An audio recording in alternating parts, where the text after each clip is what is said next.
अस्सलाम वालेकुम व्यूअर्स। आज हम क्लास 11th का जो है वो फर्स्ट चैप्टर स्टार्ट करने वाले हैं, सेट। तो चलिए पहले सेट की डेफिनेशन स्टार्ट करते हैं। सेट की डेफिनेशन देखते हैं क्या है।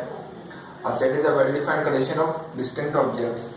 सेट क्या है? कलेक्शन है। सेट क्या होती है? कलेक्शन होती है ऑब्जेक्ट्स की। ऑब्जेक्ट्स कुछ भी हो सकते हैं, वो नंबर्स भी हो सकते हैं, अल्फाबेट भी हो सकते हैं, वो कुछ और चीज़ भी हो सकती है। कलेक्शन होती है, लेकिन वो ऑब्जेक्ट्स क्या होने चाहिए? डिस्टिंक्ट मतलब डिफरेंट होने चाहिए। डिस्टिंक्ट मतलब मुख्तलिफ होने चाहिए। पहली बात तो ये उस कलेक्शन में ऑब्जेक्ट मुख्तलिफ होने चाहिए। रिपीटेशन नहीं होनी चाहिए ऑब्जेक्ट, मतलब एक जैसे दोबारा ना आए। और वो कलेक्शन क्या होनी चाहिए? वेल डिफाइंड होनी चाहिए।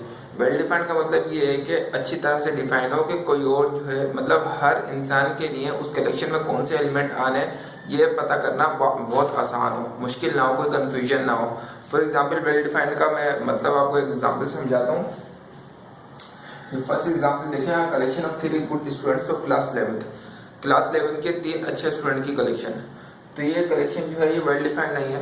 ये वेल डिफाइंड इसलिए नहीं है क्योंकि एक टीचर के लिए 3 गुड स्टूडेंट कोई और हो सकते हैं, लेकिन किसी और सब्जेक्ट के टीचर के लिए वो 3 गुड स्टूडेंट कोई और हो सकते हैं। तो इस कलेक्शन के अंदर जो स्टूडेंट आने हैं, जिन स्टूडेंट का नाम आना है, वो जो है वो कंफ्यूजिंग है कि कौन से स्टूडेंट का नाम इस कलेक्शन में आएगा। तो ये क्या है? वेल डिफाइंड नहीं है कलेक्शन। जबकि दूसरी एग्जांपल है कि a collection of those students of class 11th whose name start with A। Class 11th के उन स्टूडेंट की कलेक्शन जिनका नाम ए से स्टार्ट होता है। तो ये वेल डिफाइंड कलेक्शन है, क्योंकि ये हर टीचर के लिए बल्कि हर इंसान के लिए जो कलेक्शन है, इसके अंदर जो स्टूडेंट के नेम आने हैं वो वही स्टूडेंट के नेम आने जिनका नाम ए से स्टार्ट होता है। तो सबकी जो कलेक्शन होगी, सबके लिए कलेक्शन एक ही जैसी होगी, कोई जो है वो डिफरेंट कलेक्शन नहीं होगी। तो ये वेल डिफाइंड कलेक्शन है, जबकि ये वेल डिफाइंड नहीं है क्योंकि इसमें कंफ्यूजन हो रही थी कि कौन से जो है वो स्टूडेंट का नाम आना है। तो ये वेल डिफाइंड नहीं है, जबकि ये दूसरी जो हमने एग्जाम्पल देखी, ये वेल डिफाइंड कलेक्शन है। मजीद देखते हैं। A collection of months in a year. एक साल में जितने मंथ्स होते हैं उसकी कलेक्शन, ये भी एक वेल डिफाइंड है क्योंकि सबके लिए ये कलेक्शन सेम ही होने वाली है। जनवरी, फरवरी, मार्च, अप्रैल और दिसंबर तक ही जो है वो उस कलेक्शन में जो है वो मंथ्स के नाम आएंगे, तो सबके लिए सेम ही होगी। तो ये कलेक्शन वेल डिफाइंड है। जबकि ये जो दूसरी एग्जाम्पल है, collection of 3 best songs of 2019, ये फिर दोबारा वेल डिफाइंड नहीं है। ये कलेक्शन क्यों नहीं है? ये कलेक्शन कह रहा है कि 2019 के 3 बेस्ट सॉन्ग्स की कलेक्शन। तो ये जो है वेल डिफाइंड इसलिए नहीं है क्योंकि मेरे लिए मुझे जो 3 सॉन्ग्स अच्छे लगे हैं 2019 में, क्या पता वो आपको अच्छे नहीं लगे हों या किसी और को अच्छे नहीं लगे हों। तो इस कलेक्शन के अंदर वो 3 कौन से सॉन्ग्स आने, ये जो हमें पता नहीं चल रहा है। तो ये क्या वेल डिफाइंड कलेक्शन नहीं है। तो क्या ये वेल डिफाइंड कलेक्शन नहीं है? तो सेट क्या होता है? Set is a well defined collection होती है डिस्टिंक्ट ऑब्जेक्ट की। सेट क्या होता है? कलेक्शन होती है ऑब्जेक्ट्स की, डिस्टिंक्ट ऑब्जेक्ट की कलेक्शन होती है, लेकिन वो कलेक्शन क्या होनी चाहिए? वेल डिफाइंड होनी चाहिए। Each object is called the member of और एलिमेंट ऑफ द सेट। और जो हर ऑब्जेक्ट जो होता है उस सेट का, उसे हम मेंबर कहते हैं या तो एलिमेंट कहते हैं सेट का। Notation of a set. A set is noted by capital letters, that is A B and C. एक सेट जो है उसको हम कैपिटल लेटर से डिनोट करते हैं, A B C and up to so on. इस तरह से कोई भी कैपिटल लेटर से हम डिनोट कर सकते हैं सेट को। And its elements are denoted by small letters, that is A B and c. और जो सेट के एलिमेंट्स है, अगर सेट के एलिमेंट्स जो है वो लेटर्स होंगे तो उनको हम जो है वो स्मॉल लेटर से डिनोट करेंगे। फॉर एग्जाम्पल देखते हैं। सेट ए है, उसके एलिमेंट्स है A B and C, first 3 letters of English alphabet. और सेट के एलिमेंट्स जो है उसको हम कर्ली ब्रैकेट में क्लोज करते हैं। इस तरह से सेट बी है, उसके एलिमेंट्स हैं 1 2 3 एंड 4। और हमने सेट बी को कैपिटल लेटर से बी से डिनोट किया और सेट ए को कैपिटल लेटर ए से डिनोट किया है। इसको जो है वो हम इस तरह से रीड कर सकते हैं कि A is the set of first 3 letters of English alphabet. और इस तरह से बी को इस तरह से रीड कर सकते हैं कि B is the set of first 4 natural number. B is the set of first 4 natural number. आगे देखते हैं। The number of elements in a set S is denoted by this or by this or by this. एक set S जो है उसके अंदर जो elements की तादाद है, नंबर ऑफ एलिमेंट्स जो है उसके अंदर, उसको हम किस तरह से डिनोट करते हैं? इस तरह से डिनोट करते हैं, एस लिखते हैं। जो भी सेट एस है हमारे पास, अगर हम फॉर सपोज कि हमने जो सेट है, हमारे पास जो सेट है उसका नाम हम एस दे रहे हैं, तो उस सेट को लिखेंगे एस लिखेंगे और उसको जो है वो उसके दोनों तरफ क्या लगा देंगे? बार लगा देंगे। नंबर ऑफ एलिमेंट्स को या तो इस तरह से डिनोट करते हैं हम, या फिर हम इस तरह से डिनोट करते हैं, एन लिख देंगे, एन लिखकर और एस लिख देंगे और इस s को जो है वो किसके अंदर क्लोज कर देंगे, स्मॉल ब्रैकेट के अंदर क्लोज कर देंगे, या फिर o लिखकर s को हम स्मॉल ब्रैकेट के अंदर राउंड ब्रैकेट के अंदर क्लोज कर देंगे। और इसको कैसे रीड करेंगे, number of elements in set s। तो एग्जांपल देखते हैं, इस सेट a की एग्जांपल देखते हैं कि इसमें कैसे इसको कैसे डिनोट करेंगे। तो number of elements in set a is equal to 3, क्योंकि इसके अंदर कितने एलिमेंट्स की तादाद है, 3 एलिमेंट है, तो इसकी क्या लिखेंगे, 3 लिखेंगे। इस तरह से number of elements in set b is equal to 4, क्योंकि b के अंदर 4 एलिमेंट्स हैं। 3 different forms of set. Set की सेट को हम 3 मुख्तलिफ फॉर्म्स में डिस्क्राइब कर सकते हैं। तो चलिए देखते हैं वो कौन सी फॉर्म्स हैं। फर्स्ट फॉर्म है टेबुलर फॉर्म।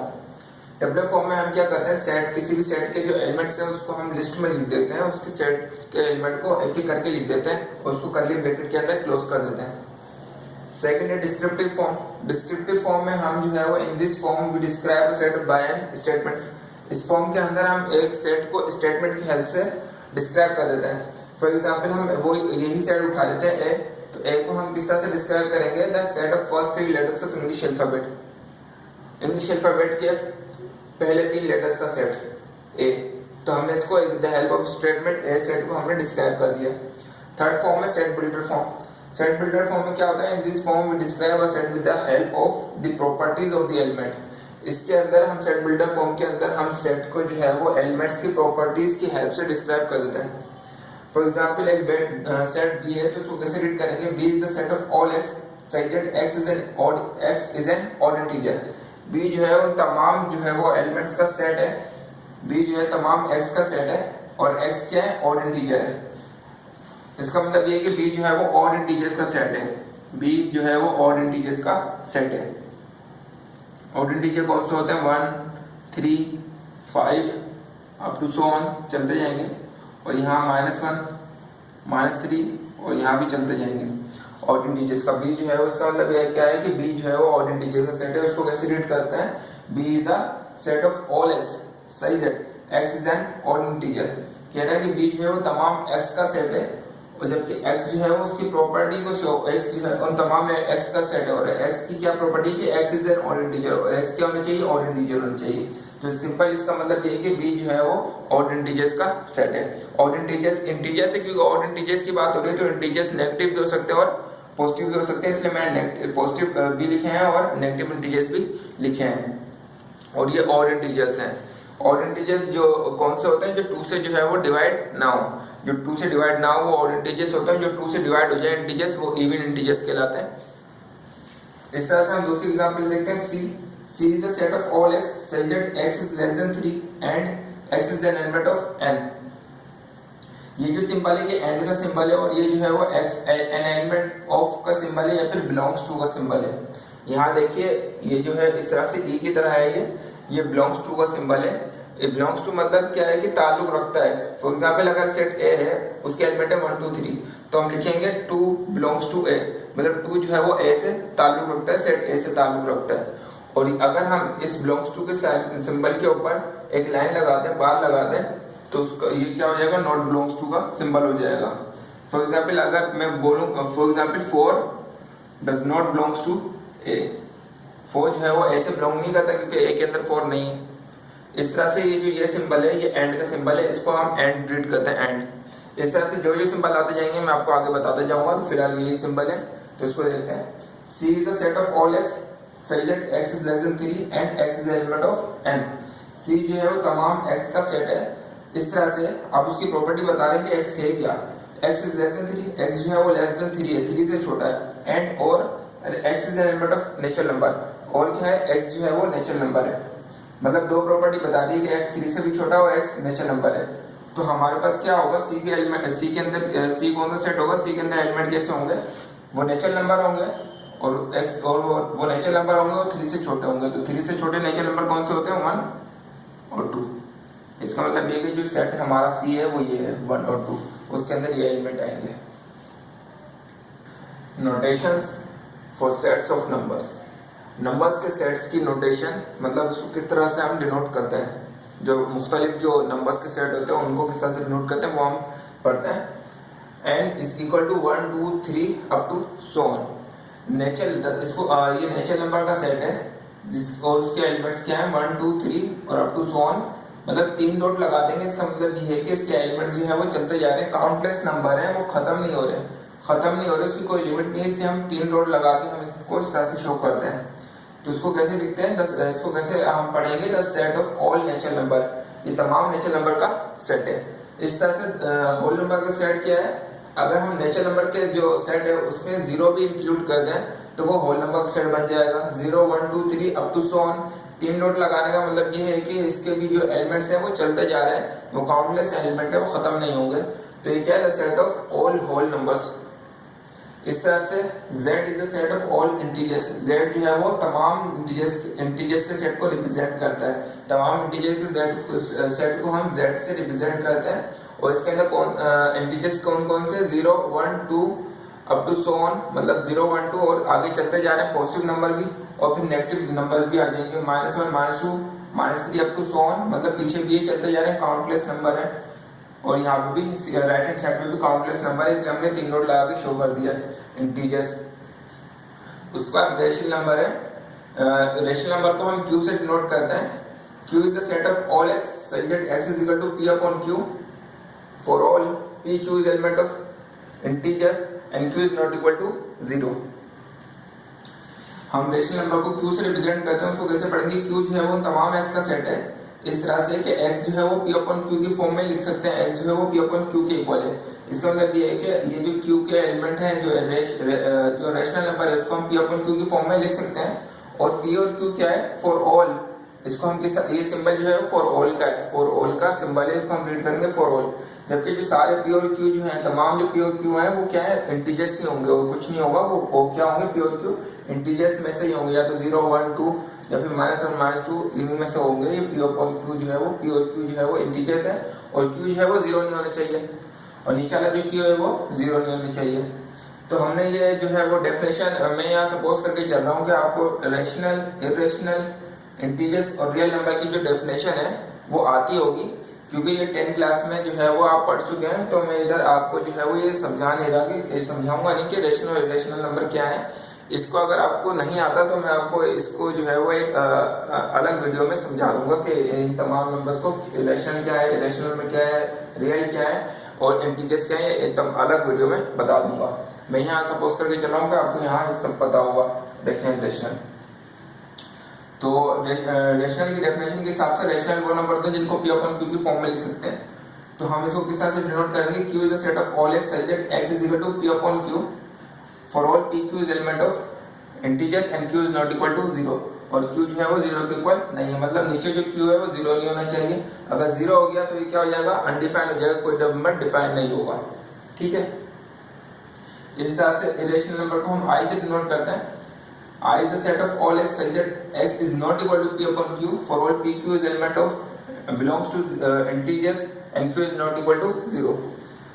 I जो है वो तमाम x का सेट है, इस तरह से कि x जो है वो p upon q की फॉर्म में नहीं लिखा जा सकता है, x को x जो है वो p upon q के इक्वल नहीं है, उसको p upon q की फॉर्म में नहीं लिखा जा सकता इरेशनल नंबर को।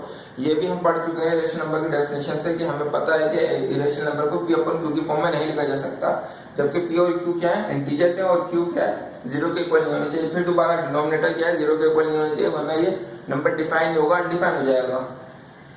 इस तरह से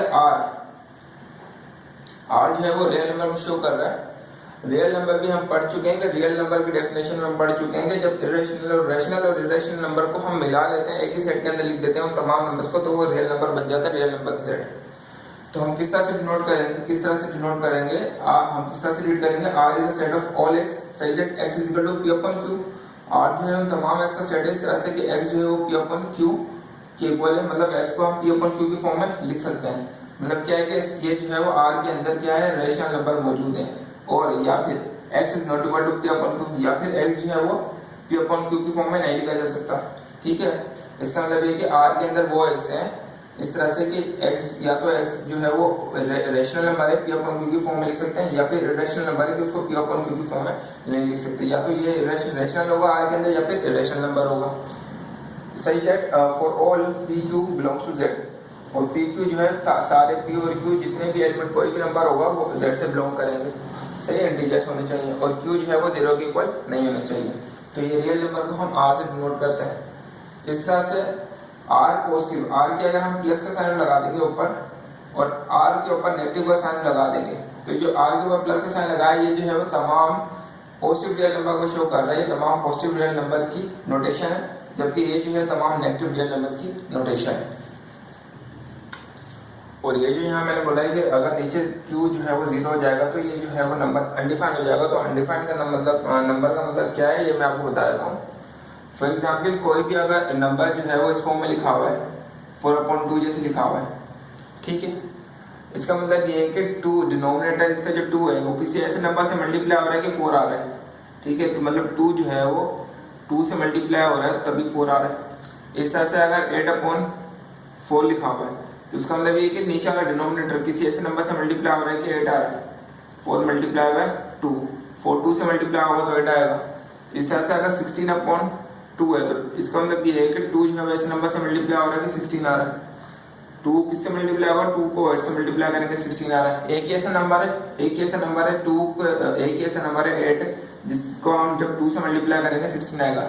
एक से ज्यादा नंबर तो नहीं है, ये एक ही नंबर है, तो एक यूनिक ऐसा नंबर है जिसको हम 2 से मल्टीप्लाई करें तो 16 आ रहा है, ठीक है। तो इसका मतलब ये है कि अगर मतलब ये है कि कोई भी नंबर अगर इस फॉर्म में लिखा हुआ है तो उसका मतलब ये है कि डिनोमिनेटर जो है उसका डिनोमिनेटर जो है उसको किसी एक यूनिक नंबर से एक नंबर से मल्टीप्लाई कर रहे हैं, वो नंबर एक ही हो सकता है और कोई और उसके अलावा 2 नंबर नहीं हो सकते। एक यूनिक नंबर से मल्टीप्लाई करेंगे तो हमारे पास क्या आ जाएगा, न्यूमरेटर आ जाएगा, सही है। इस तरह इसका मतलब ये है कि अगर 2/0 लिखा हुआ है 2/0 लिखा हुआ है तो इस डेफिनेशन के हिसाब से 0 भी किसी ऐसे नंबर से मल्टीप्लाई होना चाहिए कि जिसको ऐसे नंबर से मल्टीप्लाई होना चाहिए कि 2 आ जाए, ठीक है। इस डेफिनेशन के हिसाब से हम इस ये जो इसका डिनोमिनेटर 0 है इसको भी जो है वो किसी ऐसे नंबर से मल्टीप्लाई होना चाहिए ना कि वो 2 आ जाए।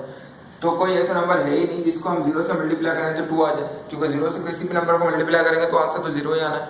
तो कोई ऐसा नंबर है ही नहीं जिसको हम 0 से मल्टीप्लाई करें तो 2 आ जाए। तो इसी वजह से जब नीचे डिनोमिनेटर में 0 आ जाता है ना तो नंबर अनडिफाइंड हो जाता है। तो इसी का मतलब ये कि अनडिफाइंड है, जब भी हमने कहा है कि Q जो है वो नीचे जो है वो 0 नहीं होना चाहिए वरना नंबर अनडिफाइंड हो जाएगा, कोई नंबर ही डिफाइन नहीं होगा। तो 2/0 कोई नंबर ही नहीं है, डिफाइन नहीं होता ये नंबर, तो इसे अनडिफाइंड हो जाएगा इसलिए।